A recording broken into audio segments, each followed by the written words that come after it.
Puji Bapak Yahweh, kita akan melanjutkan pengajaran ya.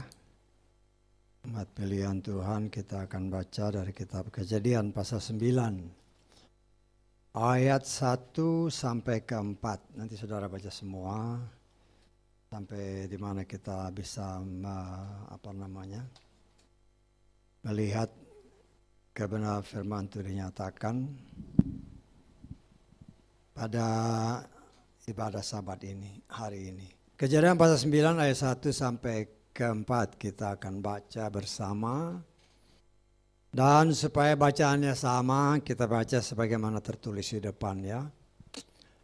Kita baca bersama 3, 4. Dan Elohim memberkati Nuh dan anak-anaknya, dan berfirmanlah dia kepada mereka, beranak cuculah dan bertambah banyaklah, dan penuhilah bumi. Ketakutan dan kegentaran akan terjadi pada segala binatang di bumi, dan pada segala burung di udara, di antara segala yang merayap di atas tanah, dan di antara segala ikan di laut. Ke dalam tanganmu lah mereka telah diserahkan. Setiap yang merayap, yang hidup akan menjadi makanan bagimu. Aku telah memberikan segalanya kepadamu, seperti halnya juga tumbuh-tumbuhan hijau. Hanya daging dengan nyawanya, yaitu darahnya, kamu tidak memakan. Amin. Silakan duduk.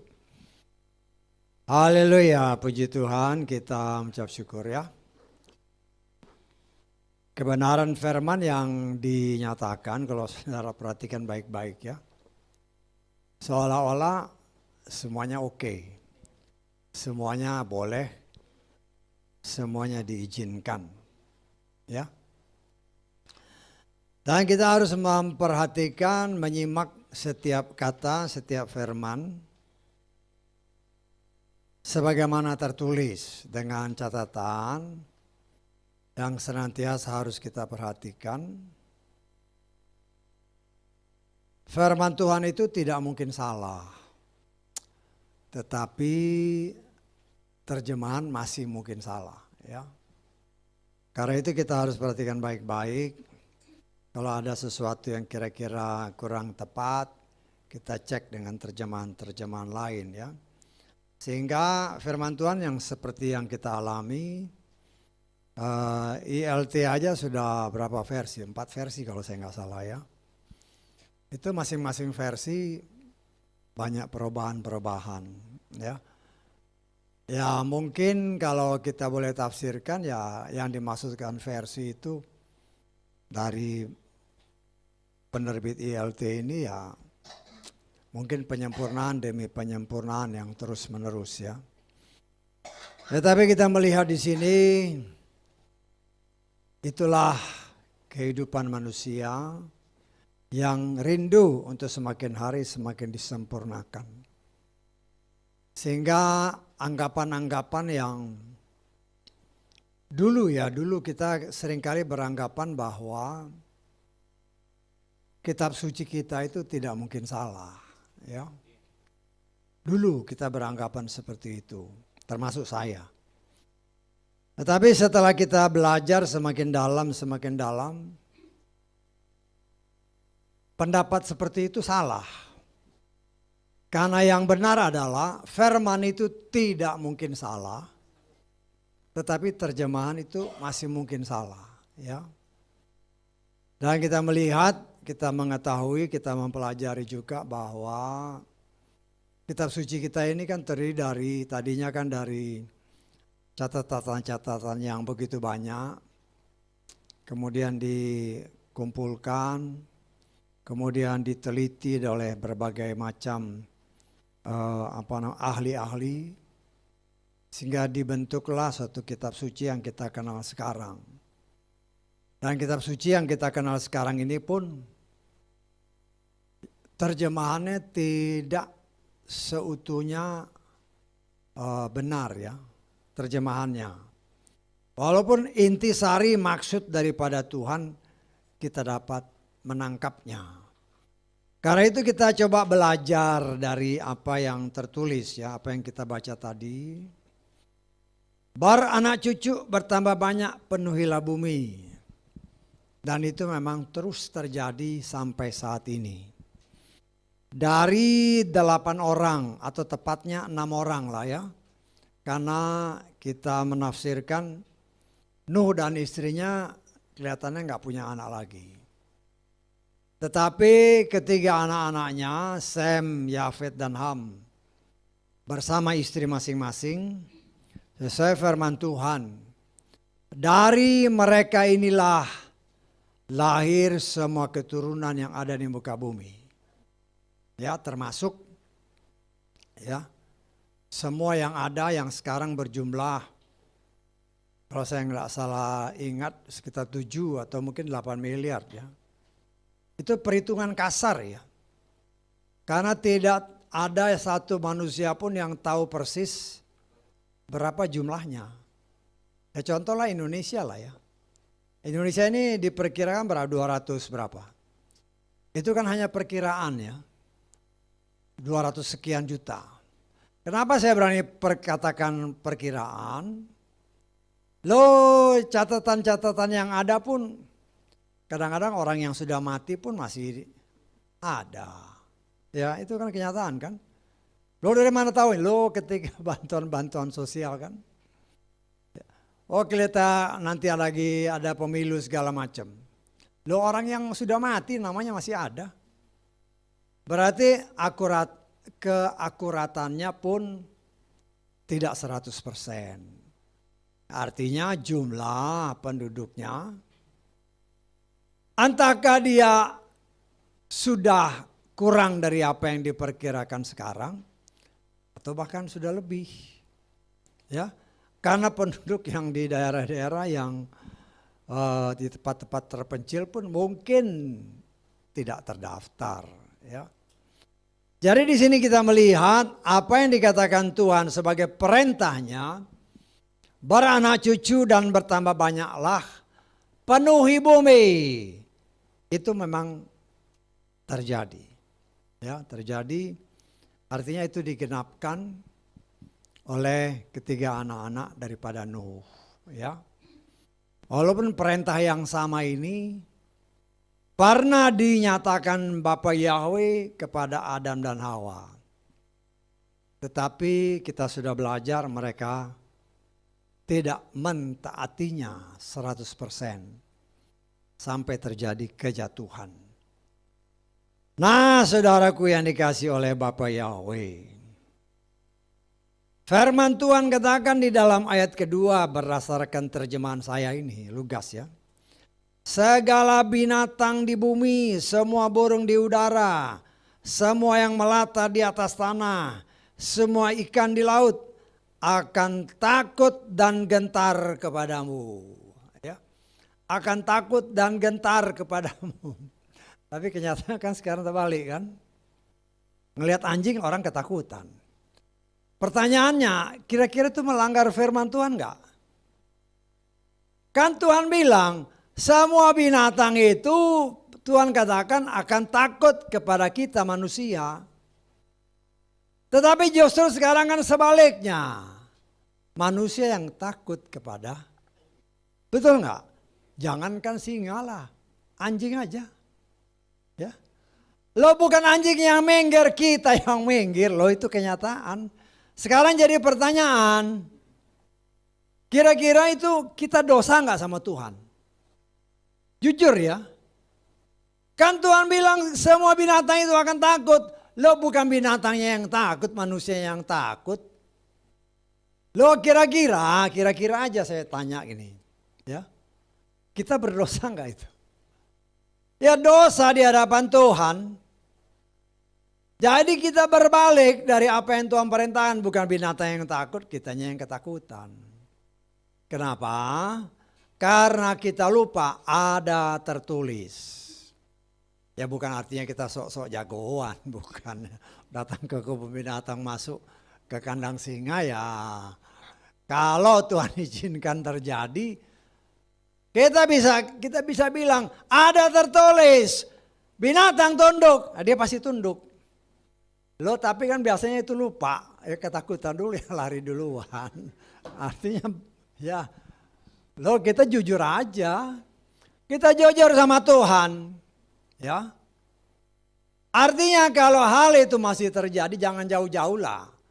Ya takut anjing, takut kucing, takut angsa. Angsa kan suka ini juga kan, suka gigit kan. Loh kemana kuasa yang Tuhan berikan? Jangankan binatang yang kita lihat. Udah ketakutan, apalagi yang namanya setan. Betul nggak? Kira-kira dosa apa enggak? Loh, ini nanya benar-benar ini, kira-kira dosa enggak? Loh kita koreksi diri. Kalau ternyata itu ada, berarti ada sesuatu yang enggak beres sama kita. Betul enggak? Nah kita belajar karena ini yang ngomong Tuhan kok. Berdasarkan terjemahan Lukas, semua itu akan takut dan gentar kepada manusia. Tetapi kenapa sekarang sebaliknya? Berarti something is wrong. Ada sesuatu yang salah pada manusia termasuk kita orang yang menamakan diri orang percaya. Kenapa? Karena kita tidak yakin bahwa ada malaikat Tuhan yang menjaga kita. Kenapa kita nggak yakin? Karena kita bikin dosa. Karena dosa ya otomatis malaikatnya jauh. Karena malaikatnya jauh ya kegentaran, ketakutan menguasai kita. Karena kita yang takut, binatangnya yang berani. Jadi siapa yang salah? Itu bukan salah Tuhan. Tuhan memberikan kepada kita kuasa, tetapi kita tidak mempergunakan kuasa itu. Karena apa? Karena dalam hati kecil kita menyadari kita berdosa. Nah hal-hal kecil seperti itu ya Tuhan mau kita koreksi diri. Jadi kalau saudara nanti kita mampir ke rumah tetangga atau mampir ke rumah saudara ada anjing, loh harusnya anjingnya yang takut bukan kita yang takut. Pergunakan senjata yang Tuhan sudah siapkan. Bisa praktek nggak? Bisa praktek, nah, kan kita praktek sendiri. Kalau nanti kalau ketemu anjing, ketemu ya kucing atau apalah.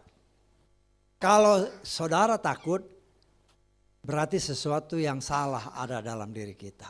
Ya kita jujur aja sama Tuhan. Kita koreksi diri. Dan kalau kita sudah dibenarkan oleh darah Yeshua, ya pakai kuasa itu. Saya anjing diam. Dalam nama Bapa Yahweh, dalam nama Adonai. Dia harus tunduk. Kenapa? Ada tertulis. Oke? Nah kita coba ini kan praktek iman namanya. Jangan jauh-jauh dulu, ini praktek iman. Ya. Artinya kita juga harus semakin hari semakin diproses oleh Tuhan. Kelihatannya kecil, tetapi ini sejak manusia kembali dibolehkan setelah air bah. Ada perintah dari Tuhan. Tetapi kan kenyataannya sekarang setelah sekian berapa tahun? Sekitar 5.000 tahun setelah itu. Banyak perubahan yang terjadi. Ternyata manusia tidak melakukan apa yang Tuhan perintahkan. Sehingga terbalik kondisinya. Bukan binatangnya yang takut, manusianya yang takut sama binatang. Kita koreksi diri, ya kita koreksi diri. Saudara dan saya koreksi diri lah, ya. Kalau ada anjing, ingat, ya kan pasti ketemu anjing kan. Nanti kalau ketemu anjing ingat apa yang dikatakan di khotbah sekarang ini. Kalau masih ada ketakutan, berarti ada sesuatu yang nggak beres dalam diri kita.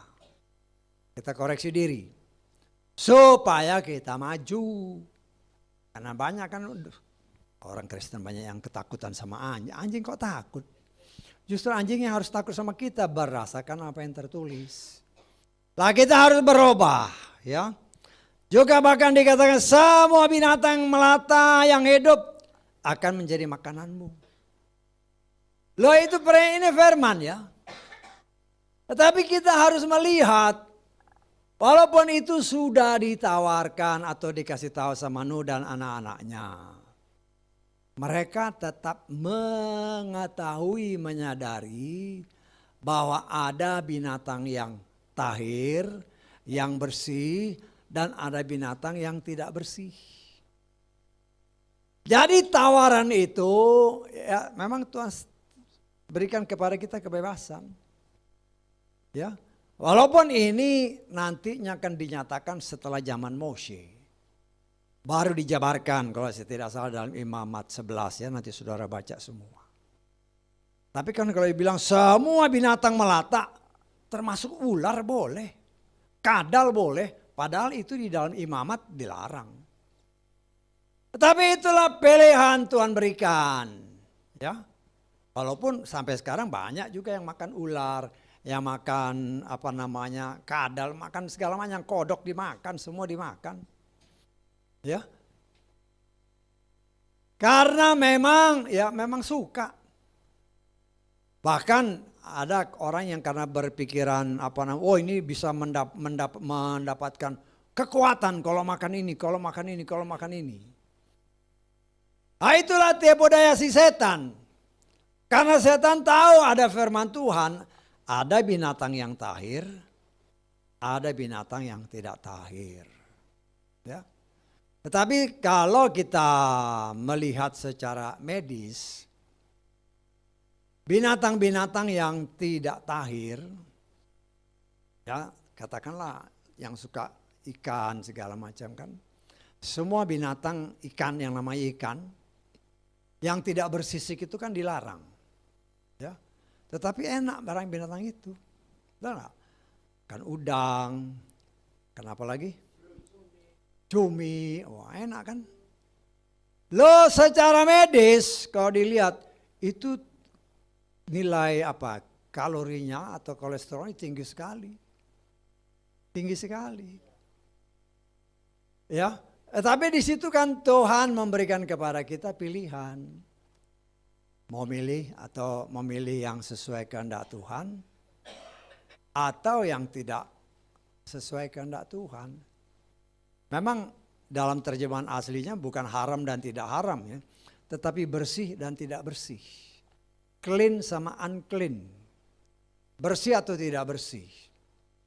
Dan memang kalau kita ya dulu kan paling suka makan-makan begitu kan. Lo jangan heran kalau sekarang kalau dilihat, wih kolesterolnya bisa 200 sekian bahkan lebih. Lo salah siapa? Salah siapa? Salah kita sendiri. Karena itu ada tertulis sakit penyakit itu terjadi karena salah sendiri dan juga karena dosa. Lah kita mengucap syukur pada proses penyempurnaan yang sedang Tuhan kerjakan. Kita boleh mengerti, ya kita boleh mulai kurang-kurangkan. Biasanya apalagi sekarang ini malam Natal kan orang-orang kan. Kalau dulu kan waduh, sate apa? Sate babi hafal masih. Sate babi semua hafal. Memang enak kok. Lagi dibakar wah langsung berat. Padahal itu ada tertulis, tidak dilarang, hanya itu tidak bersih. Ya. Nah, sekarang kita belajar untuk yang tidak bersih itu jangan kita makan. Karena akibatnya banyak. Ya. Karena makannya begitu-begitu, kolesterolnya naik, darah tingginya naik, ya semuanya naik. Dan itu bukan salah Tuhan, Tuhan sudah kasih tahu. Dan dari sisi yang lain kita harus lihat ya. Semua yang Tuhan ciptakan itu pasti berguna untuk manusia. Pasti. Ya. Entahkah itu bisa dipakai untuk obat-obatan dan segala macam kita tidak tahu. Tetapi dari dasar pengetahuan yang sekarang kita miliki, memang banyak katakanlah dari tumbuh-tumbuhan. Ya.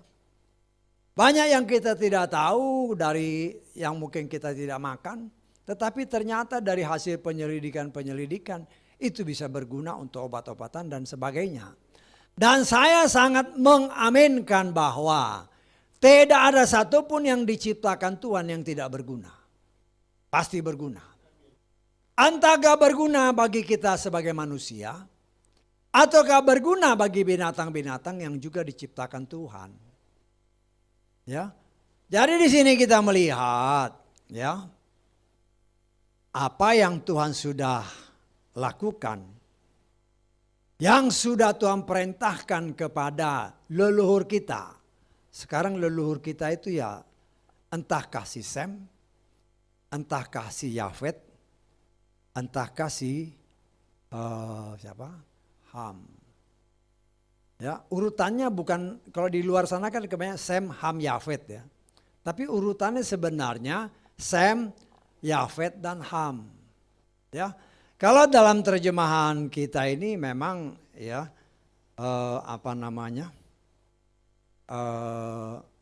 kurang lengkap ya atau kurang tepat. Umpamanya di dalam terjemahan kitab suci yang lain, terjemahan kitab suci yang diterjemahkan oleh orang-orang lain jelas. Seperti Ham. Ham dikatakan the youngest son. Anak yang paling bungsu. Sem, the brother of Yafet. Jadi jelas. Tetapi karena di kitab suci dikatakan Sem, Ham, dan Yafet. Loh, memang gak salah sih. Tetapi kalau secara urutan itu harusnya Sem, Yafet, dan Ham. Dan saya nih menafsirkan ketiga anak ini memang kembar. Ya, sudah pernah dibukakan. Ketiga anak ini kembar. Ya. Ya kalau saya rewind kembali, karena kenapa saya berani katakan kembar? Karena tertulis ketika umur Nuh 500 tahun, lahirlah anak-anaknya. Berarti 500 tahun. Loh 1 tahun itu kan ya cuman sekali keluar, nggak bisa 2 kali kelahiran. Artinya 2 kali hamil, nggak bisa karena umur kehamilan itu 40 minggu. Dan 1 tahun itu hanya berapa? 52 minggu. Jadi cuma 1 kelahiran. 1 kelahiran dalam arti kata 1 kali dia hamil. Nah sekali hamil itu 3 anak ini ada. Dia tanggap. Itulah kita melihat di sini, ya kalau dikatakan Sem, Ham, dan Yafet, ya memang kembar sih. Kalau dari segi umur, ya sama. Hanya beda mungkin menitnya beda. Ya tanggap ya, menitnya beda. Nah di sini kita melihat, kita harus sangat hati-hati, memang ada tawaran. Semua ini boleh dimakan, semua tumbuh-tumbuhan boleh dimakan.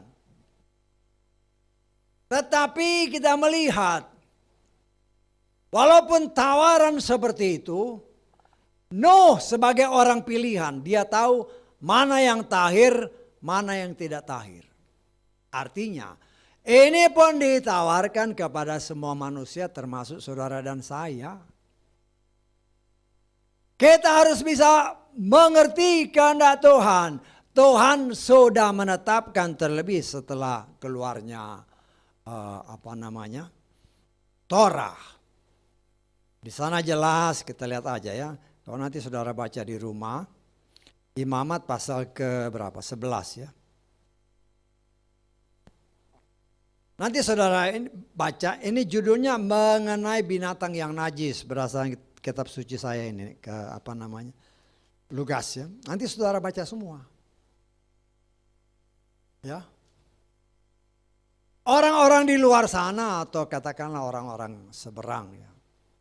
Mereka kan cuman bilang yang haram itu, yang gak boleh dimakan itu apa?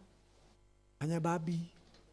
Loh ternyata yang tertulis yang harus saudara dan saya lakukan ya, itu lebih banyak dari apa yang dikatakan orang luar. Sebagai contoh kita baca aja ya. Kita baca Imamat 11 ayat kita baca ayat ke-4 mulai ya. Hanya dari yang memamah biak atau dari yang berkuku belah itu kamu tidak boleh memakan. Unta, orang lain boleh makan, kita nggak boleh makan. Sebab walaupun yang memamah biak tapi tidak berkuku belah, itu najis. Kelinci, kalau saudara pergi ke Jawa Tengah di daerah Solo ke atas itu, ada daerah apa namanya itu soto kelinci sering banyak ya. Bukan soto apa? Sate kelinci, bukan sate ayam. Memang rasanya kayak ayam. Tapi di sini kita dilarang, kelinci nggak boleh dimakan. Ya, kelinci sebab oleh yang biak tapi tidak berkubelah itu najis bagimu. Kelinci hutan juga nggak boleh dimakan. Terus demikian juga babi nggak boleh dimakan. Banyak lagi. Ya, lah kita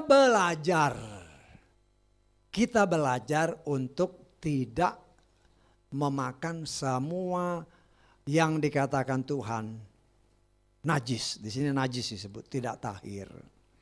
Tetapi kan terserah kan. Tetapi saya percaya karena kita sedang di dalam proses pemurnian yang dilakukan Tuhan. Dengan pertolongan Tuhan. Ya, yang tadinya apalagi malam-malam Natal gini kan.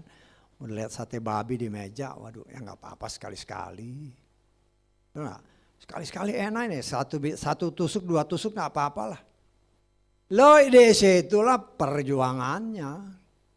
Ya, mau ya jangan kira Tuhan nggak tahu. Ya Tuhan kan izinkan. Kita lihat, waduh ini enak ini sate ini, mantap ini. Baunya juga enak ini. Disitulah perjuangan kedagingan kita. Tetapi kita harus ingat, mau ikut Tuhan sebagai umat pilihan Tuhan atau mau ikut kedagingan kita, terserah. Tetapi Tuhan walaupun di dalam kitab ini kalau saudara baca, ini semua boleh silakan makan. Ya. Tetapi karena ada yang Tuhan katakan ini najis atau ini tahir, ini tidak tahir, kita belajar. Sehingga semua yang tidak tahir harus kita hindari. Terlebih binatang-binatang dikatakan firman Tuhan yang masih ada darahnya. Ya. Apalagi saudara tahu barbecue kan? Barbecue. Barbecue itu kalau kita makan di restoran-restoran gitu kan. Yang namanya barbecue pasti kebanyakan dia setengah matang. Jadi begitu saudara potong masih ada darahnya. Ya. Dulu waktu kita waktu ke sana kan ke Amerika sana kan kita tanya, saya nggak mau darah. Jadi mau yang gimana? Mau yang kebakar dong. Lu itu yang penjaga restorannya. Kan kita tanya nih, kan dia nanya, mau yang done atau half done atau apa? Artinya yang mateng, setengah mateng. Mereka biasanya setengah mateng. Saya bilang, saya tidak mau yang ada darahnya. Loh kok itu dibakar habis? Loh. Lah itulah karena apa? Kita belajar untuk tidak makan darah. Ya karena memang namanya saudara makan ayam pun pasti ada darahnya.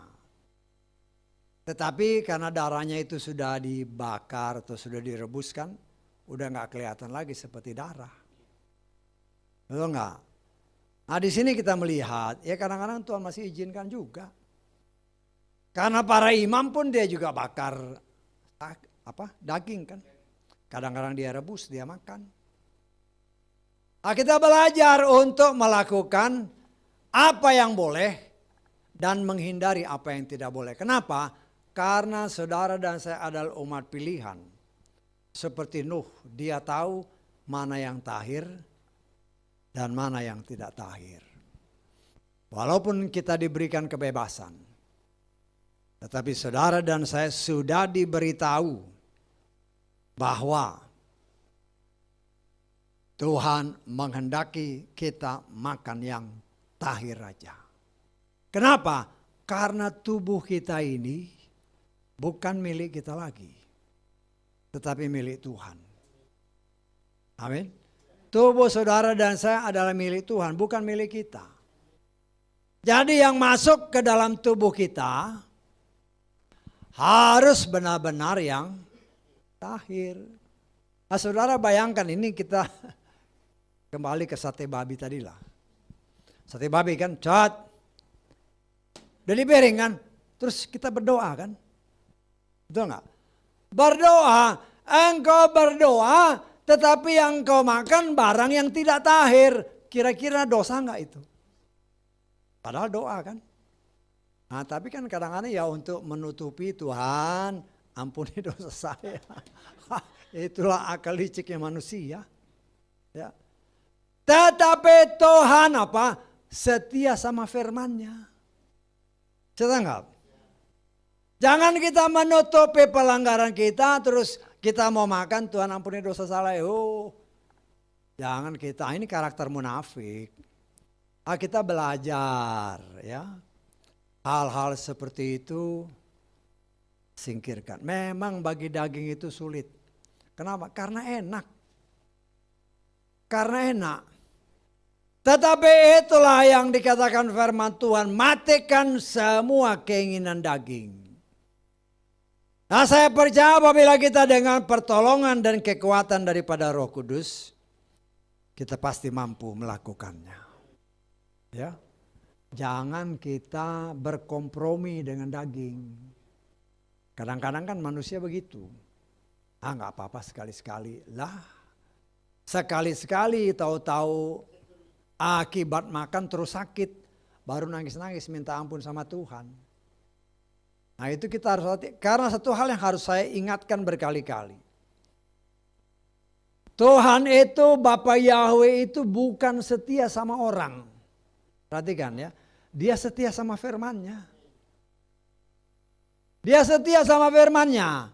Dia tidak melihat apakah engkau pelayan Tuhan, apakah engkau nabi, apakah engkau gembala, apakah engkau penginjil, apakah engkau guru, atau orang yang suka memberi dan segala macam. Bukan itu yang dia lihat. Yang dia lihat, kau taat apa enggak sama firman. Mungkin engkau seorang yang dermawan. Bukan itu yang dilihat. Yang dilihat setia enggak. Setia dalam perkara kecil juga akan dibawa kepada setia kepada perkara yang besar. Enggak setia, jangan harap Tuhan bela. Dari sini kita belajar ya. Memang daging kita maunya berkompromi. Ya. Inilah zaman demokrasi. Ya sampai hal seperti demokrasi ini kan artinya ya kita bisa tawar-tawaran, enggak bisa. Sama Tuhan itu nggak bisa tawar-tawaran. Ya, sama Tuhan kita nggak bisa tawar-tawaran. Jadi kita harus sangat-sangat berhati-hati. Ya, kalau kita mungkin dalam keraguan, bisa aja suatu saat kita dalam keraguan. Yang saya lihat ketika kita harus memilih satu di antara dua atau di antara banyak. Dan kita menghadapi kesulitan untuk memilih mana yang berkenan dan yang tidak berkenan. Disitulah kita minta petunjuk Tuhan dengan cara semacam dalam tanda kutip undian. Saya anggap ya undian. Tuhan, kalau Tuhan mau saya melakukan yang A, maka inilah yang terjadi gini. Kalau Tuhan mau saya lakukan yang B, maka ini, bisa tahu nggak maksudnya? Jadi kita bisa minta pertolongan Tuhan karena kita tidak bisa mengetahui mana yang benar, yang sesuai kehendak Tuhan 100% dan yang tidak sesuai kehendak Tuhan. Karena setan itu bisa aja berkamuflase, kelihatannya seperti jalan lurus tetapi di ujungnya menuju kepada maut. Nah ketika hal itu kita hadapi lah. Kita berbicara seperti ya undian tadi itu. Saya tanggap ya. Nah, kita praktekkan itu dalam hidup supaya jangan kita salah. Nah, itu memang tertulis. Jadi kalau kita minta begini, tanda-tandanya seperti siapa Eliezer kan. Tuhan ini begini, tanda-tandanya begini. Kita belajar untuk mengerti kehendak Tuhan dengan benar. Sehingga ketika kita dihadapi dengan problema sulit memilih, kita berdoa, kita minta tanda. Tuhan, kalau yang mana kehendak Tuhan, tandanya seperti ini, tandanya seperti ini. Sehingga dengan demikian saya percaya Roh Kudus akan menghindarkan saudara dan saya dari segala sesuatu yang tidak Dia kehendaki. Ya. Nah, saudaraku yang dikasihi oleh Bapa Yahweh. Kita melihat selanjutnya. Ya. Bagaimana Tuhan setelah melihat semua ini, apa yang terjadi dengan manusia yang mati itu banyak ya waktu zaman air bah. Bukan 1000 sejuta, bukan puluhan bahkan mungkin miliar orang yang mati. Ya. Sekian banyak orang yang mati. Dan di sini kita melihat karena itu Tuhan ya berdasarkan ayat-ayat yang tadi kita baca ya, Tuhan tidak akan lagi melakukan atau memusnahkan manusia dengan cara memusnahkannya dengan air bah. Karena itu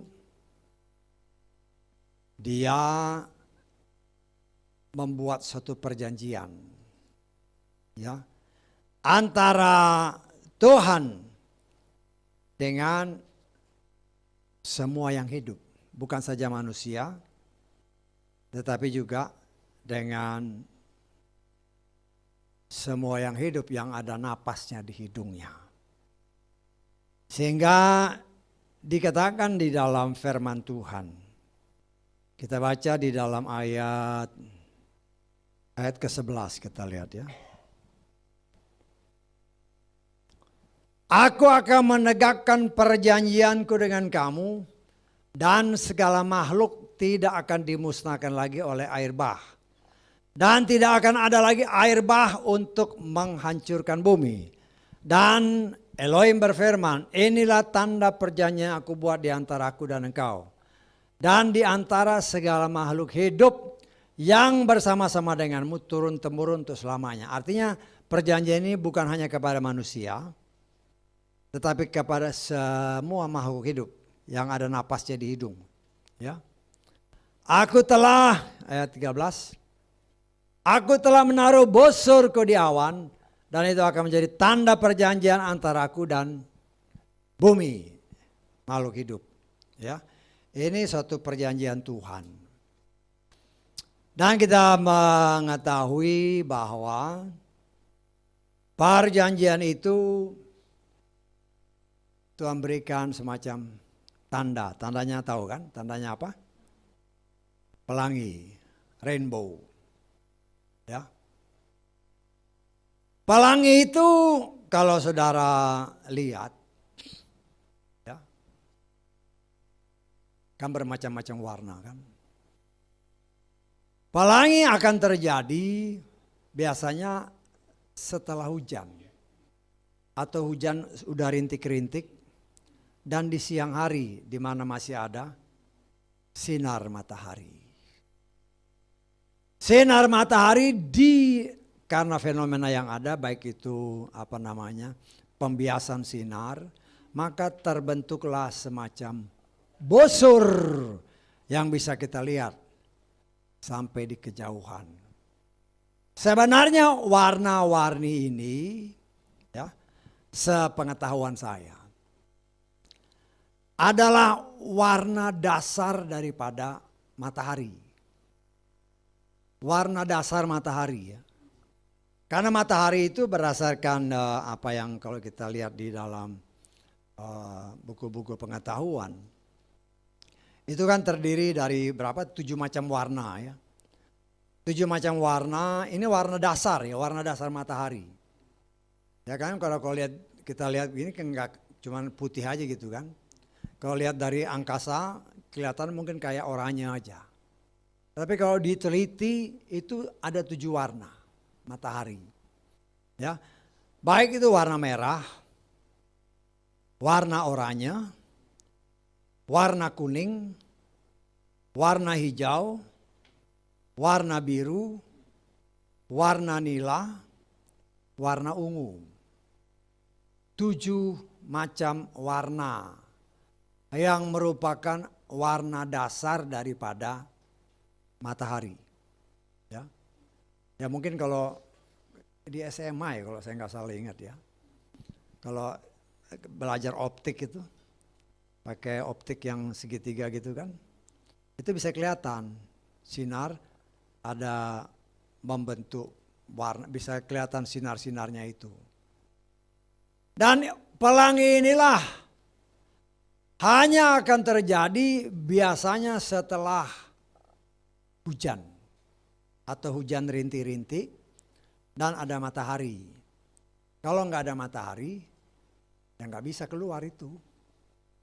Ya.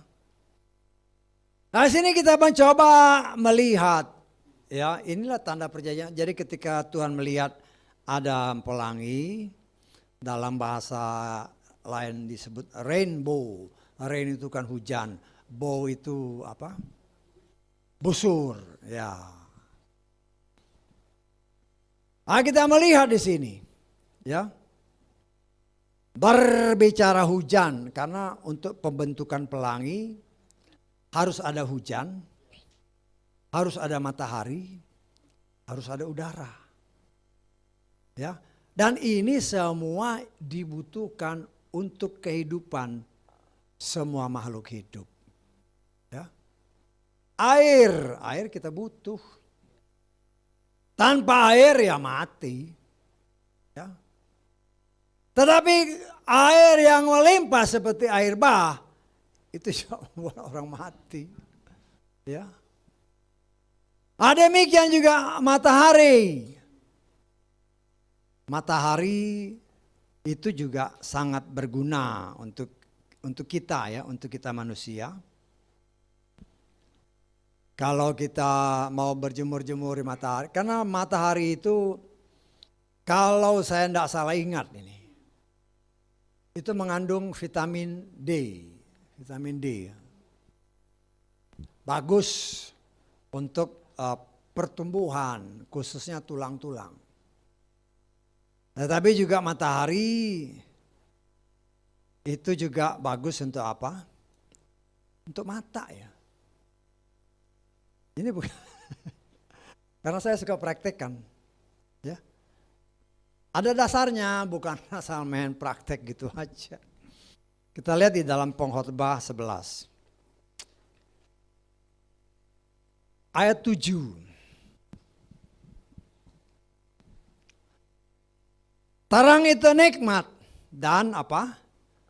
Melihat matahari itu baik bagi mata. Saya kan hari-hari ini pagi nyapu kan, parangan. Kan suka ada matahari gitu. Saya jam 7, 8, 9, matahari udah mulai terik. Saya suka berdiri, ngeliatin matahari. Mau lihat baru kelihatan bulat gitu. Pernah lihat matahari nggak saudara? Nah kalau saudara lihat lama-lama baru kelihatan bulatnya. Ngeliatin aja. Mungkin nggak sampai 1 menit, kalau udah rasa panas ya udah, jangan dipaksa. Itu buat ya karena saya mengimani ini. Ya, saya tidak mengajarkan sesuatu yang di luar firman. Ini firmannya begini. Karena ini tulisan si Salomo, matahari itu baik buat mata. Dulu saya kan waktu kita masih kecil-kecil di Sumatera sana kan. Ya di sana kan dulu ya namanya di sana kan banyak kali kan. Banyak kali. Ya kalinya kan macam-macam, ada yang bersih, ada yang kotor. Ya namanya masih anak-anak ya sering mandi di kali. Tapi biasanya habis mandi di kali dimarahin sama orang tua. Lah supaya nggak kelihatan, ya ngikut petunjuk-petunjuk orang lah ya, namanya masih kecil-kecil kan. Habis mandi di kali, ngelihat matahari, supaya matanya nggak merah. Itu akal. Tapi ternyata itu ada ayatnya ya, ada ayatnya. Di sini kita melihat saudaraku yang dikasih oleh Bapa Yahweh, betapa luar biasanya Tuhan. Tetapi kenapa Tuhan kasih lihat pelangi? Terus jadi pertanyaan. Kenapa harus pelangi Tuhan? Memang pelangi itu timbul karena ada katakanlah butir-butir air, ada udara, angin dan segala macam. Angin ini yang membuat dia agak membias ya. Dan ada sinar matahari. Ketiganya itu kita butuhkan untuk kehidupan. Tetapi juga ada tertulis di dalam kitab Yehezkiel pasal ke-1 ayat ke-28. Seperti tampilan apa? Pelangi. Ya. Yang ada di awan pada musim hujan. Demikianlah tampilan cahaya sekelilingnya. Perhatikan ini. Itulah tampilan rupa kemuliaan Yahweh. Saya tangkap. Jadi pelangi itu menurut terjemahan Lugas ini, itu penampakan gambar kemuliaan Yahweh. Pelangi. Ya, juga kita lihat di dalam Wahyu pasal ke-4 ayat ke-3. Wahyu pasal 4 ayat 3. Dan dia yang duduk itu adalah serupa dengan penampakan batu yaspis dan sardis. Dan apa? Ada pelangi di sekeliling takhta itu yang serupa dengan penampakan samrud. Jadi ketika kita melihat pelangi dengan 7 warna yang luar biasa itu, kita melihat sebenarnya kemuliaan Bapa Yahweh. Saya tangkap. Kita melihat, kita diingatkan bahwa ada perjanjian antara Bapa Yahweh yang kudus dengan makhluk hidup, bahwa dia tidak akan lagi menjatuhkan penghukuman kepada manusia dengan air bah. Nah, di sini kita melihat sangat luar biasa. Tuhan yang saudara dan saya sembah. Tuhan mau saudara dan saya. Mungkin kita pernah dengar atau baca cerita tentang si Nuh ketika dia diselamatkan. Tetapi itu tidak mungkin lagi terjadi karena janji Tuhan. Tetapi janjinya ketika air hujan mulai berhenti. Pada siang hari ya, bukan pada malam hari. Karena malam hari kan gak ada sinar matahari. Di situ kita melihat Tuhan sedang memperlihatkan kemuliaannya kepada manusia. Jadi kalau kita melihat pelangi, mengucap syukur Tuhan. Inilah lambang kemuliaanmu sebagaimana tertulis dalam kitab Wahyu maupun kitab Yehezkiel. Tuhan ketika dia melihat tanda itu, dia ingat dia sudah berjanji. Ketika kita lihat itu semua, kita diingatkan. Bapa Yahweh setia kepada janjinya. Dan dia akan terus melakukan semua itu sampai selesai. Selesainya kapan? Ya sampai semua langit yang baru, bumi yang baru ya udah gak ada lagi. Saya tanggap ya. Ketika langit yang baru dan bumi yang baru kita sudah di sana, ya bumi ini udah dihancurin. Sudah gak ada lagi. Ya. Nah saudaraku yang dikasih oleh Bapa Yahweh. Janji itu Walaupun sudah lebih dari 5.000 tahun. Tetap terjadi. Walaupun mungkin ya dalam kepercayaan lain mereka nggak ngerti. Hanya yang mereka tahu ada pelangi. Pelangi itu akibat daripada ada bekas hujan, ada matahari, jadilah pelangi. Tetapi mereka tidak mengerti kenapa. Saya tanggap. Tetapi saudara, saya sebagai umat pilihan Tuhan. Tuhan kasih tahu bahwa pelangi itu adalah perjanjian antara Yahweh Elohim yang hidup dan Maha Kuasa. Dengan semua makhluk hidup. Baik itu manusia maupun binatang. Bahwa dia tidak akan lagi memusnahkan bumi dengan air bah. Dan ketika saudara dan saya melihatnya, kita diingatkan. Ingat, itu janji Bapa Yahweh. Dia tetap setia kepada janjinya. Ya walaupun kita masih suka lihat banjir, tapi bukan banjir itu yang dia maksud. Ya, artinya Tuhan setia kepada apa yang dia katakan. Artinya di situ kita pun diingatkan. Tuhan tidak lupa janjinya. Tuhan tidak lupa firman-Nya. Tetapi manusia yang lupa firman-Nya, seperti yang pertama tadi dalam pembukaan firman kan, sama anjing takut. Nah siapa yang lupa firman? Bukan Tuhan yang lupa, kita yang lupa. Atau kita mengabaikan. Sekarang tanya diri sendiri.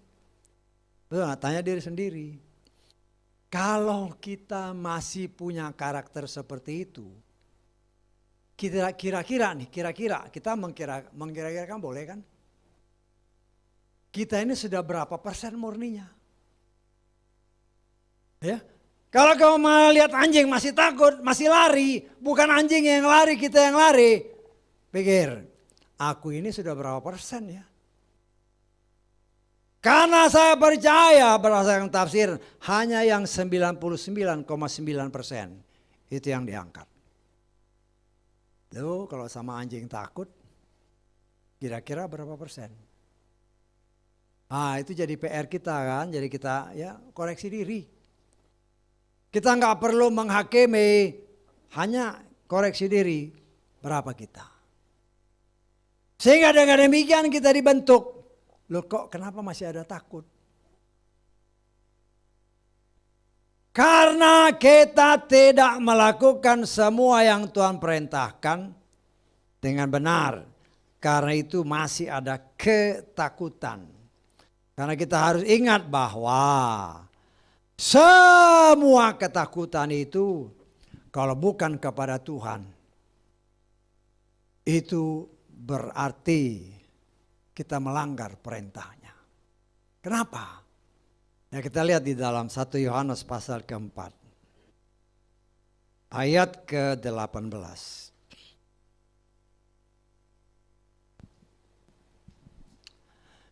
Di dalam kasih tidak ada ketakutan. Sebaliknya, kasih yang sempurna membuang keluar ketakutan. Karena ketakutan mengandung hukuman.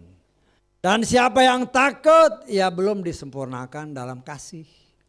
Tetangga, ini bukan kata saya, ini firman. Dan kita sudah dibuka oleh Tuhan. Kira-kira kasih itu apa? Kita ulang lagi. Surat Yohanes yang kedua, pasal 1, ayat ke-6. Kita gabungkan dengan ayat ini. Inilah kasih itu, bahwa kita harus berjalan sesuai dengan perintahnya. Inilah perintah itu sama seperti yang telah kamu dengar dari semula, bahwa kamu harus berjalan di dalamnya. Dalam terjemahan saya, harus berjalan di dalam kasih. Loh kalau kita masih takut, loh ayat itu jelas kan? Berarti kasih kita belum sempurna. Saudara dan saya diajak oleh Tuhan untuk terus koreksi diri, uji dirimu. Karena kita mau waktunya sudah semakin dekat, supaya ketika masa itu datang, kita benar-benar diraibkan. Nah, kita belajar ini kan hal-hal yang kecil, tapi seringkali dilupakan. Ya, bukan sok-sokan. Ya kalau ketakutan, kan itu sebenarnya dalam hati sendiri kan. Ya ini contoh nih, umpamanya ada anjing kan. Ya kembali ke anjing lah, karena yang paling banyak anjing. Anjing kan, belum apa-apa kita udah takut. Betul gak? Belum apa-apa kita udah takut. Harusnya kita kan berdoa. Tuhan tolong saya. Saya mau melakukan perintahmu. Tutup mulut anjing itu. Oh si anak teman-temannya Daniel. Bahkan Daniel tutup mulut singa itu. Betul nggak? Kan Daniel dimasukkan ke dalam gua singa. Mulutnya singa itu ketutup. Karena Daniel orang yang melakukan apa yang dikatakan kasih. Daniel orang biasa, sama seperti kita. Kita belajar. Belajar. Walaupun ada kegentaran, maksudnya ketakutan. Tapi berani-beraniin. Bukan sok berani, tapi berani dengan berdoa. Tuhan tolong tutup mulut anjing ini. Lah kalau dengan iman kita melangkah. Bapak Yahweh lihat anak-anakku sedang belajar. Kan ada malaikatnya, dia tutuplah mulut anjing itu. Tuh enggak? Atau dia bikin anjing itu lari. Ya tanggap. Jadi coba praktek iman. Ya. Nah saudaraku yang dikasih oleh Bapak Yahweh. Semua berjalan dengan sangat luar biasa. Supaya iman kita pun terus bertumbuh. Kemudian ayat-ayat selanjutnya dikatakan. Nuh adalah seorang yang penggarap tanah. Dikatakan oleh firman Tuhan, dia mengusahakan kebun anggur. Ya. Anggur seringkali dipakai oleh Yeshua sebagai perumpamaan. Dan kita melihat di sini, ya anggur itu bagus. Tetapi kalau dimanfaatkan dengan cara yang kurang tepat, ya bahaya. Ya namanya zaman dulu kan. Saya percaya anggurnya ini pasti manis. Pasti sangat baik sehingga si Nuh ini karena enak, ini orang pilihan loh. Kita bicara orang pilihan. Orang pilihan pun kalau dagingnya sudah enak, ya dia juga bisa lupa. Betul gak? Saking enak kan, wush manis dia. Pat, lupa. Akhirnya apa? Mabuk. Firman Tuhan katakan, karena itu firman Tuhan katakan dalam kitab Efesus ya. Jangan mabuk sama anggur. Ya. Kita melihat di sini karena Nuh mabuk, akhirnya apa? Telanjang dia. Ya. Kita lihat ya. Kita lihat ayat ke-20 Kejadian 9. Nuh mulai menjadi seorang penggarap tanah dan dia membuka kebun anggur. Dan setelah dia minum dari anggur itu, maka mabuklah dia. Dan dia tidak berpakaian di dalam kemahnya. Nah, perhatikan kata-katanya baik-baik ya. Ada hal-hal di sana yang kita harus perhatikan. Memang kalau dari ayat ini kan dia mabuk, dia minum ya. Artinya kan anggur itu diperas kan. Diperas, dia minum. Ya memang di situ kan mengandung alkohol juga. Dia minum. Yang kita harus perhatikan, biasanya orang-orang yang suka minum nih. Semakin kau minum banyak alkohol, semakin nikmat. Benar? Akhirnya lupa diri. Saking banyak minum, namanya lupa diri ya udah enggak terkontrol. Kita enggak. Akhirnya dikatakan oleh firman Tuhan, mungkin kita boleh menafsir. Orang biasanya mabuk karena ini kan alkohol, dia kepanasan kan. Buka baju, betul nggak? Nah, itu yang kita tafsirkan. Kenapa dia telanjang? Karena kepanasan. Buka. Tetapi yang harus kita lihat di sini, sebenarnya kalau kita perhatikan baik, dan dia tidak berpakaian di dalam kemahnya. Seharusnya tidak ada orang lain yang lihat, karena dia di dalam kemahnya. Betul nggak?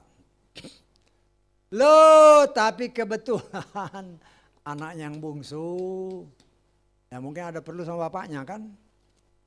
Dia masuk, ya, dia masuk dilihat bapaknya udah telanjang, nggak sadar bapaknya kan?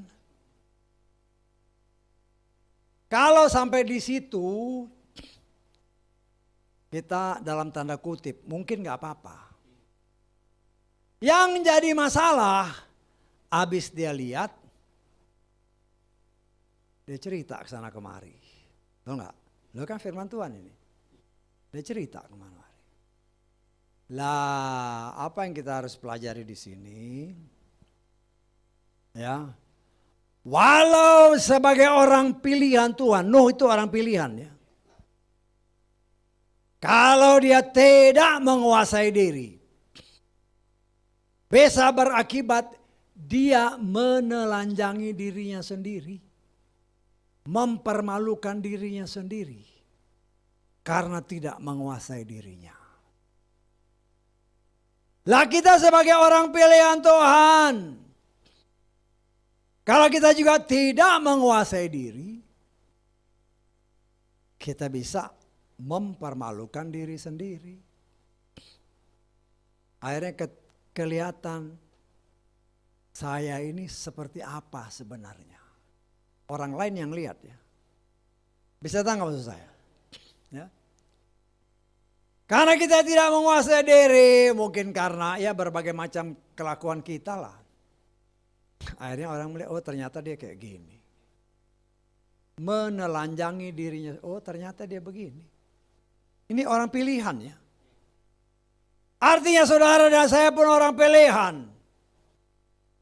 Kalau kita juga tidak menguasai diri, akhirnya kita menelanjangi diri kita sendiri.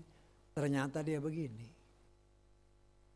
Nah Tuhan mau kita kuasai dirimu dalam segala hal. Itu firman Tuhan. Kuasai dirimu.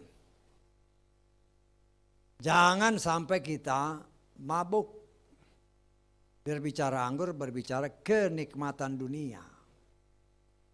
Kenikmatan dunia apa? Ya sekarang ini kan. Supaya istilahnya kalau di media sosial itu viral. Wah, viral. Saudara tahu viral itu dari kata apa? Viral itu asal katanya virus ya. Yang menjalar ke sana kemari. Ya. Nah orang mau kasih lihat. Lah ini yang Tuhan mau supaya saudara dan saya hati-hati. Ya. Karena kenikmatan daging. Berbicara anggur itu berbicara kenikmatan daging. Ya. Mau ngetop, ya mau ngetop kan. Biasa ya memang ngetop lah. Ya kalau benar-benar top sih nggak masalah ya. Ada duitnya. Kalau mau ngetop dengan cara yang gak beres ya itu bahaya. Kan banyak sekarang kan mau ngetop dengan berbagai macam cara kan. Khususnya anak-anak muda lah ya. Kalau disuruh di depan gengsi. Tapi kalau di TikTok wah, berani joget. Loh itu kan mau memviralkan diri kan. Mau supaya dirinya top. Loh hati-hati. Ya kalau cuman ini segala macam sih gak masalah. Cuma kan ya itu kayak si Nuh itu nanti saking lupa buka semua. Waduh makin top udah. Lah hal-hal hal seperti ini kita harus sangat berhati-hati. Jangan sampai kita sebagai orang pilihan Tuhan karena kita mau untuk kenikmatan daging, akhirnya menelanjangi diri kita sendiri di tengah dunia. Ya, walaupun mungkin karena ini kan di dalam kemah kan, artinya di rumahnya sendiri. Tetapi di rumah sendiri lah ada yang ngintip. Betul enggak? Ada yang ngintip. Ya walaupun yang ngintip itu ya orang sendiri, anak sendiri. Tetapi kita sebagai anak-anak Tuhan harus sangat berhati-hati, ya. Jangan sampai kita melakukan hal-hal yang tidak sesuai dengan kehendak Bapa Yahweh, ya. Jadi saudara dan saya harus benar-benar sangat berhati-hati, ya. Jangan sampai keinginan daging tanpa sadar, ya. Tanpa sadar kita lakukan dalam kamar. Ya kan suatu saat bisa aja orang lihat kan. Dan kalau sudah begitu kan nanti lu katanya orang pilihan. Tetapi kok diam-diam di kamar seperti itu. Lah, siapa yang salah, ya? Karena kalau kita lihat di dalam Pengkhotbah pasal 10, ya. Pengkhotbah pasal 10 ayat 20.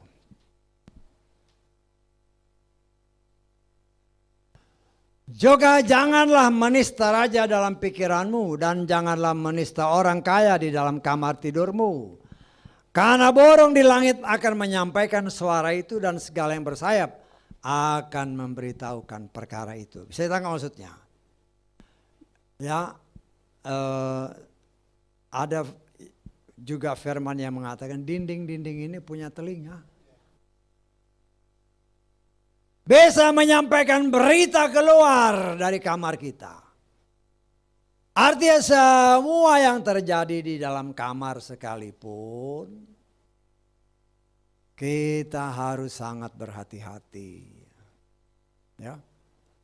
Jangan sampai karena keteledoran kita, tanpa kita sadari, kita mempermalukan diri kita sendiri. Ya. Nah, di sini kita belajar dari firman Tuhan. Bagaimana orang seperti Nuh sebagai orang pilihan Tuhan pun. Kalau dia tidak berjaga-jaga, akibatnya bisa fatal. Ya. Jadi kita sebagai orang pilihan Tuhan, kuasai diri, kendalikan diri.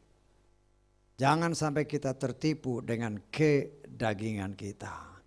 Firman Tuhan katakan, Ham itu yang melihat bapaknya telanjang. Kemudian dia cerita ke sana kemari. Meleter kalau kita dalam istilah firman Tuhan. Salah satu bentuk kasih adalah kita, salah satu terjemahan, kayaknya nggak ada di terjemahan kita, dalam terjemahan yang lain.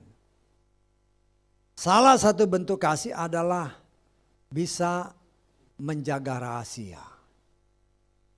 Ya tanggap. Karena itu mulut bibir kita ini ketika kita tahu kondisi orang, jangan kau cerita di mana-mana. Terlebih kalau kita, saudara, kadang-kadang saya suka ajak pelayan-pelayan, ayo kita untuk melayani orang. Ya. Hanya untuk tahu aja bagaimana kalau saudara suatu saat melayani orang. Satu hal yang saya harus ingatkan. Ketika saudara dipercaya untuk melayani orang, ketika orang yang bersangkutan bercerita tentang latar belakang hidupnya, jangan kau jadi ember. Jangan meleter ke sana kemari. Ya tangkap. Karena banyak orang setelah melayani, dia kan tahu rahasia banyak orang ini. Habis pelayanan dia cerita, oh orangnya kayak begini, orangnya kayak begini. Hati-hati, jangan kayak Ham. Suka meleter, menceritakan keburukan orang lain. Tuhan tidak mau seperti itu. Karena Ham kalau saya boleh katakan dia walaupun bukan orang pilihan 100%, tetapi dia orang yang terluput dari bencana yang Tuhan lakukan dengan air bah karena Nuh bapaknya. Tetapi di sini kita diajar oleh Tuhan. Memang Nuh orang yang terpilih. Tetapi Ham mendapatkan efek sampingan keselamatan karena Nuh. Dan kita pun sebagai anak-anak Tuhan di tempat yang sudah ditetapkan oleh Tuhan. Ketika engkau menyaksikan orang melayani, dilayani, kemudian orang yang dilayani cerita, engkau mungkin kebetulan nguping atau kebetulan dengar, jangan kau jadi mercusuar keluar ke sana kemari. Saya nggak maksud saya. Kita harus bisa menjaga rahasia orang. Ya. Karena seringkali yang terjadi sebaliknya. Justru harusnya kita jaga rahasia orang. Loh kita ngomongin. Tuh lihat nggak itu? Orangnya kayak gini. Loh kok jadi hakim sih? Stop kelakuan seperti itu. Itu bukan kelakuan orang pilihan, itu kelakuannya si Ham. Itu bukan kelakuan pilihan Tuhan. Jaga mulut, jaga rahasia orang lain. Loh kalau kita nggak bisa dipercaya, ya nggak mau lagi orang cerita sama kita. Kita nggak maksud saya. Ya, apa yang diceritakan orang pegang rahasianya, buat kita juga sebagai pelajaran. Ya, tetapi jangan rahasia orang itu kok jadi mercusuar ke sana kemari, orangnya kayak begini, waduh. Namanya orang belum bertobat atau baru mau bertobat. Ya nggak bisa seperti itu. Nah kita sebagai orang pilihan Tuhan ada tertulis jangan seperti Ham. Ham sebenarnya kalau dia diam aja mungkin tidak ada masalah. Setengah maksud saya. Tetapi yang menjadi masalah ketika dia melihat ke telanjangan bapaknya. Ingat bapaknya itu orang pilihan ya. Bapaknya itu pilihan dan dia di dalam kamar. Dalam kamar pribadi. Jadi urusan dalam bapaknya jangan kau cerita kemana-mana. Nah itu yang harus kita belajar. Dan banyak kejadian ya seperti itu. Ham-ham akhir zaman. Rahasia orang diomongin ke sana kemari. Akhirnya orang dengar, oh dia masa kok tahu dari mana tuh? Loh ini pasti akhirnya merembet kan. Nah, saya menghimbau itu kelakuan Ham. Hati-hati. Ya. Tetapi hal yang menarik satu lagi kita lihat di sini. Ya. Kita baca ayat 24.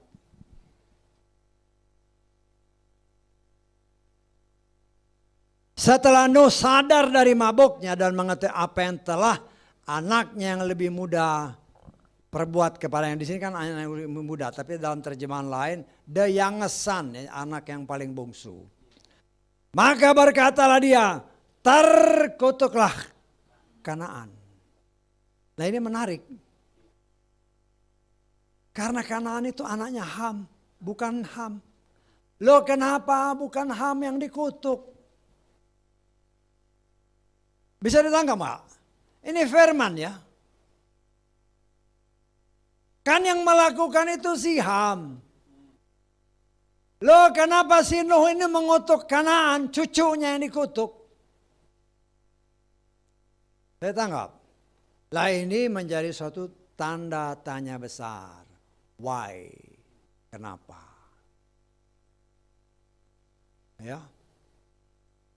Nah kita bisa bergumul, ya termasuk saya juga bergumul, kenapa Kanaan Tuhan? Kenapa Kanaan? Ya karena kita teringat Ulangan 29 ayat 29, hal-hal yang tersembunyi itu milik Bapa Yahweh. Nah tetapi kan kita harus bertanya-tanya, kenapa bukan Ham yang terkutuk? Ya, karena Kanaan ini cucunya ya, anaknya kita lengkap sedikit ya.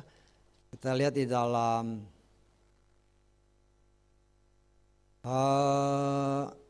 Kejadian 10 ayat ke-6.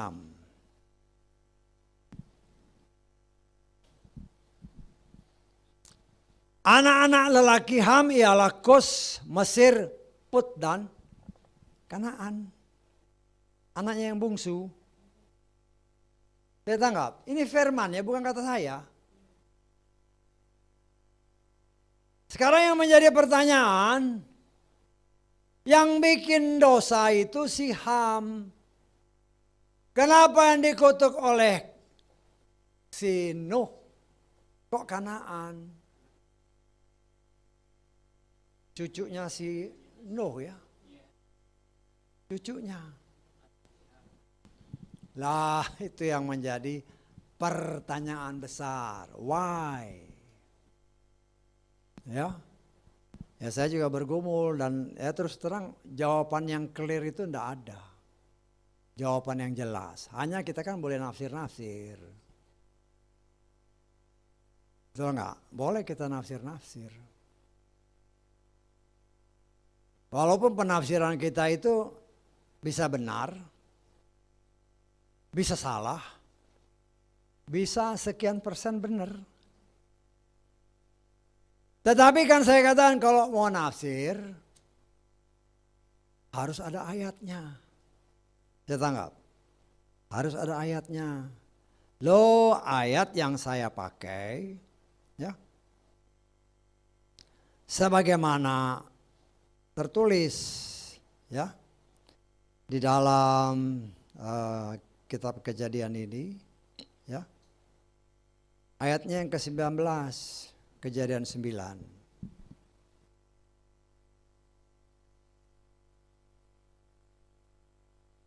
Inilah ketiga anak Nuh. Perhatikan ayat selanjutnya. Dari mereka ini menyebarlah penduduk seluruh bumi. Bisa tanggap? Dari Sem, Yafet dan Ham. Lahirlah seluruh penduduk muka bumi. Tetangga. Saya menafsirkan ketika air bah semua manusia binasa tanpa kecuali 8 orang ini. Tetangga. Terus apa hubungannya dengan tadi? Nah kita kan boleh menafsir. Karena terus terang saya bergumul, saya tanya Tuhan, saya belum dapat jawaban. Hanya ya Tuhan kasih ingat-ingat sedikit lah, titik gitu. Ya kita karena itu saya berani menafsirkan. Nah saya sering kali katakan kalau kita mau menafsir harus ada ayatnya. Dan kalau dikatakan seluruh bumi musnah kecuali 8 orang. Termasuk raksasa-raksasa. Saya tanggap. Loh sekarang Goliat itu dari mana? Keturunan Enak itu dari mana? Dan kita melihat setelah bangsa Israel berjalan 40 tahun di padang gurun. Dan ketika mereka mau masuk ke tanah perjanjian, nama tanah perjanjiannya itu apa? Apa? Kanaan. Kanaan. Tetangga. Loh kita menafsirkan. Ketika 10 orang, 12 orang melihat masuk ke tanah Kanaan. Siapa yang mereka lihat? Keturunan Enak di tanah Kanaan. Saya tangkap. Loh, sekarang kira-kira dari mana itu? Raksasa itu dari mana? Nah, saya mencoba menafsirkan karena ada ayat-ayat ini. Ya, karena saya cari-cari dari mana ini Tuhan. Ya. Karena orang enak itu kan dalam terjemahan-terjemahan lain bahasanya ada anakin, anukim segala macam lah. Saya lihat di dalam kitab Tawari nggak ada nama-nama yang mirip-mirip seperti itu. Tetapi karena dalam terjemahan-terjemahan ada Nephilim, arti nama aslinya Anankim atau apalah, banyak itu nama-nama kan. Saya coba cari di kitab Tawari. Tetapi ya akhirnya saya dapatkan ketika mereka mau masuk tanah Kanaan. Di situ ada keturunan orang enak. Jadi saya menafsirkan dari keturunan Kanaan inilah kemungkinan atau saya tafsirkan keturunan enak itu muncul. Artinya ya kita kan boleh nafsir. Ya. Karena ayat tadi seluruh penduduk muka bumi lahir dari 3 anak ini. Kalau Sem, Ham dan Yafet adalah juga pilihan Tuhan karena mereka anak langsung daripada si Nuh. Tetapi kenapa Kanaan anak bungsunya si Ham kok dikutuk? Saya percaya bukan sembarangan ya. Terkutuklah Kanaan. Saya percaya si Nuh itu nggak keselio lidah.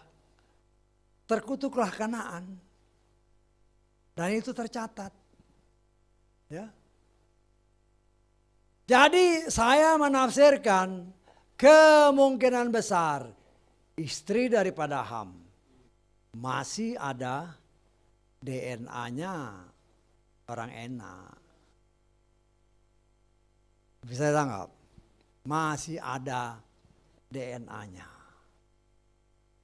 Ya. Karena ada, saya baca, saya cari. Ada juga yang menafsirkan. Ya. Orang enak itu ya salah satu tafsiran mereka. Bisa saja karena berdasarkan kitab Kejadian pasal 6 ada malaikat-malaikat yang jatuh, kawin-mawin dengan anak-anak perempuan, lahirlah raksasa. Betul? Tetapi kalau hal itu terjadi lagi setelah air bah, saya tanggap, kalau itu terjadi lagi setelah air bah, harusnya tercatat. Karena Moshe itu ada setelah sekian ratus tahun baru ada. Saya tanggap. Karena Nuh ini kan tahun ke-1000. Dari jatuhnya Adam, 1000 tahun baru Nuh. Ya. Kemudian Abraham 1000 tahun kemudian. Jadi dari Adam sampai Abraham itu 2000 tahun. Saya tanggap. Ya. Nah si Moshe itu 500 tahun setelah Abraham. Jadi antara Nuh sampai kepada si Moshe itu kurang lebih 1500 tahun. Ya tanggap. Jadi Adam sampai Adam sampai Nuh 1000 tahun. Nuh sampai Abraham 1000 tahun. Ini 2000 tahun kan? Jadi Abraham sampai Moshe itu sekitar 500 tahun. Jadi dari Nuh sampai Abraham itu 1500 tahun. Kalau seandainya ditafsirkan ada kejatuhan malaikat lagi yang berhubungan dengan manusia, pasti tercatat di dalam kitab Torah. Bisa tangkap? Tetapi di sisi lainnya, kalau seandainya apa yang saya tafsirkan itu salah atau sedikit benar, saya hanya berpegang dalam Ulangan 29 ayat 29. Segala sesuatu yang rahasia itu milik Bapa Yahweh. Saya tangkap. Nah, kita harus perhatikan baik-baik ayatnya. Kenapa Nuh mengutuki cucunya, bukan anaknya? Pasti ada sebab. Dan ini yang tulis siapa? Ini yang tulis Moshe. Saya tangkap. Moshe itu tulis, itu sekitar berapa? 1500 tahun kemudian setelah Nuh. Dan Moshe dapat itu dari mana? Dari Bapak Yahweh. Bapak Yahweh yang suruh tulis Moshe. Tulis bahwa Nuh mengutuki Kanaan, bukan mengutuki Ham. Kenapa? Disitulah ada misteri. Dan kita sebagai orang-orang yang memperoleh kasih karunia Tuhan, kita coba menafsirkan. Karena kalau saudara tanya kepada banyak orang, atau saudara gali cek-cek di mana, orang enak itu dari mana? Susah dijawabnya karena memang tidak dijelaskan. Tapi kalau kita lihat dari sini, pertama kali seorang enak itu munculnya, ya ketika bangsa Israel mau masuk Kanaan. Dari situ saya mencoba menafsir. Tapi ingat, yang ditafsirkan ini hanya buat pengetahuan. Saya anggap.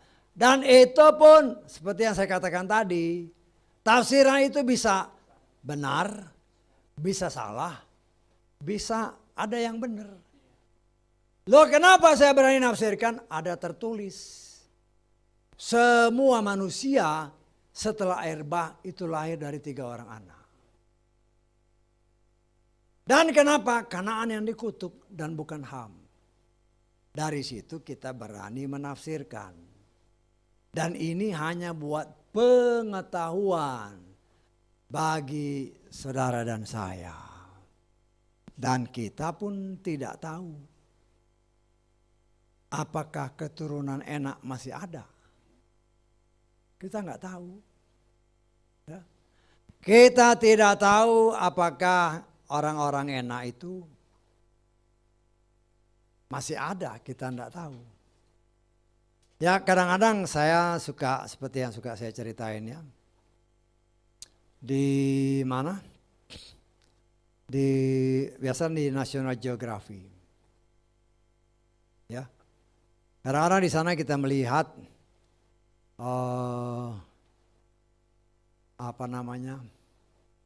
cerita-cerita bahwa di daerah North Pole, di daerah Kutub Utara sana, dekat Kanada, utaranya Kanada. Mereka masih pernah, cerita-cerita ya, namanya kan cerita. Pernah menemukan orang-orang raksasa-raksasa. Apakah ini keturunan enak? Kita nggak tahu. Tapi yang jelas kitab suci kita menyatakan yang namanya keturunan enak itu adalah keturunan raksasa. Jadi di sini kita melihat, ya kita belajar dari firman Tuhan ini, ya, supaya kita mengetahui rahasia-rahasia yang terkandung dalam firman Tuhan, sehingga kita bisa mengetahui apa sih. Karena kita sebagai orang pilihan Tuhan, kita juga harus belajar. Jangan sampai apa yang pernah terjadi kepada Nuh, kepada ketiga anak-anaknya, karena ketidakhati-hatian. Itu bukan mendatangkan berkat bagi kita, tetapi bisa menjadi kutuk. Kan si Kanaan ini anaknya Ham. Karena ulah bapaknya, loh kok yang dikutuk anaknya? Berdasarkan urutan, dia Kanaan itu anak yang bungsu. Jadi hati-hati dengan mulut kita. Hati-hati dengan lidah kita. Bahkan ada tertulis, lidah itu memang bagian yang terkecil yang Tuhan taruh di dalam tubuh saudara dan saya. Tetapi sebagaimana kemudi yang kecil dari sebuah kapal itu bisa membelokkan kapal yang besar. Demikian juga lidah kita. Ya. Sebagaimana yang kita pelajari dari si Ham. Ya. Lidah ini kita lihat ya di dalam Yakobus pasal 3.